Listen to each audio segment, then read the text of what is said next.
تشریف لے جا رہے ہیں، آپ کو آواز آئی یا رسول اللہ، آپ نے یوں دیکھا، کوئی نظر نہیں آیا، پھر آواز آئی یا رسول اللہ،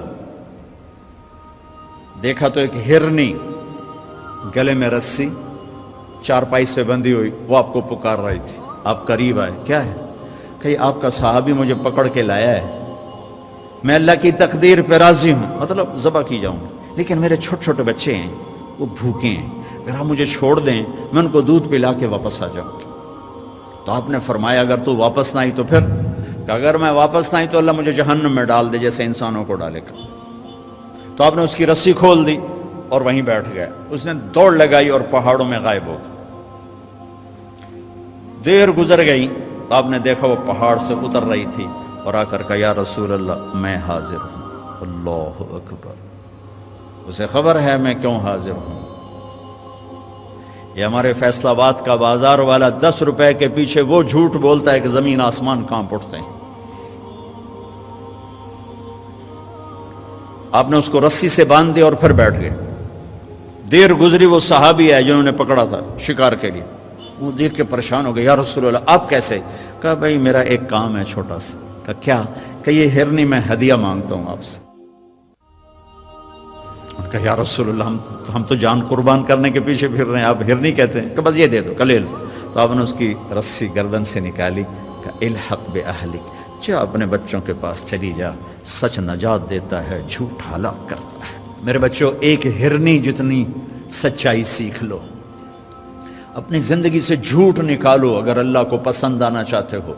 نہ تہجد پڑھو، نہ اشراق پڑھو، نہ اوابین پڑھو، فرض نماز کا تو معافی کوئی نہیں، اس کی تو معافی کوئی نہیں، سچ بولو۔ فرض روزے کی معافی کوئی نہیں، مت رکھو تم نفلی روزے، مت کرو تم نفلی حج۔ فرض حج ہے کرو، فرض زکوٰۃ ہے ادا کرو، فرض نماز ہے نہیں چھوڑ سکتے۔ سچ نہ چھوڑو، سچائی نہ چھوڑو۔ جو قوم جھوٹ اور بددیانت کا شکار ہوتی ہے انہیں دنیا کی کوئی طاقت عزت نہیں دے سکتی، چاہے وہ تہجد گزار ہوں اور چاہے وہ دہری ہوں۔ اور جو قوم سچ اور امانت پہ کھڑی ہو جاتی ہے انہیں کوئی شے ذلیل نہیں کر سکتی، چاہے وہ ایمان والے ہوں اور چاہے وہ 360 پتھروں کے پجاری ہوں۔ اپنی زندگی سے جھوٹ نکال دو اللہ کے واسطے۔ لمبی چوڑی بندگی ہے، میں نے فرض کے لیے تو میرے پاس کوئی چوائس کوئی نہیں کہ چلو اے کر لو تو اے نہ کرو۔ فرض تو فرض ہے، اس سے تو میں نکل نہیں سکتا، نہ آپ نکل سکتے ہیں۔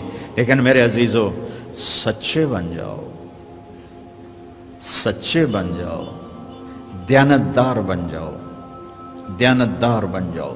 جو وقت یونیورسٹی کا ہے اس میں اگر آپ اپنے کام پہ جا رہے ہیں تو یہ آپ بددیانتی ہے۔ یہ خیانت صرف یہ نہیں کہ تم نے پیسے میں خیانت کی، ٹائم کی خیانت ہے۔ یونیورسٹی کے ٹائم میں پروفیسر صاحب اخبار پڑھ رہا ہے، یہ خیانت ہے اس وقت کے ساتھ جس کی گورنمنٹ اس کو تنخواہ دے رہی۔ یونیورسٹی کے ٹائم میں وہ حاضریاں لگا کے اور اپنے کام کو جا رہا ہے، یہ خیانت ہے اس ٹائم کے ساتھ جس کی وہ تنخواہ لے رہا ہے۔ اس کو سرکاری گاڑی ملی ہے، اس کے بچوں کو اسکول چھوڑنے جا رہی ہے، یہ خیانت ہے۔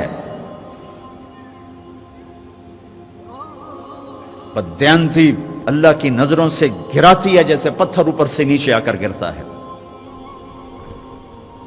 اور دیانت آدمی کو لے جاتی ہے 7 آسمان عرشوں تک پہنچا دیتی ہے دیانتداری۔ جو ٹائم یونیورسٹی کا مقرر ہے اس سے اگر آپ گھنٹہ لیٹ آ رہے ہو، آپ نے 1 گھنٹے کی خیانت کی ہے۔ خیانت صرف پیسے جوڑ مارنے کو نہیں کہتے۔ آپ نے بچوں کو پڑھانا ہے، نہیں پڑھایا، تم نے پڑھنا ہے، تم آئے پڑھنے کے لیے، یہاں تم کسی اور کام میں لگے ہو، تم نے ماں باپ سے بھی خیانت کی، اللہ سے بھی خیانت کی، اس یونیورسٹی کے ساتھ خیانت کی۔ پروفیسر صاحب یونیورسٹی کے ٹائم میں کسی اور کام میں لگا ہوا ہے، یہ خیانت ہے۔ اگر اللہ اس کے رسول کا پسندیدہ بننا ہے تو میں لمبے چوڑے وظیفے نہیں بتا رہا ہوں، چھوٹی چھوٹی 2 باتیں بتا رہا ہوں۔ سچائی، امانت، سچائی، امانت۔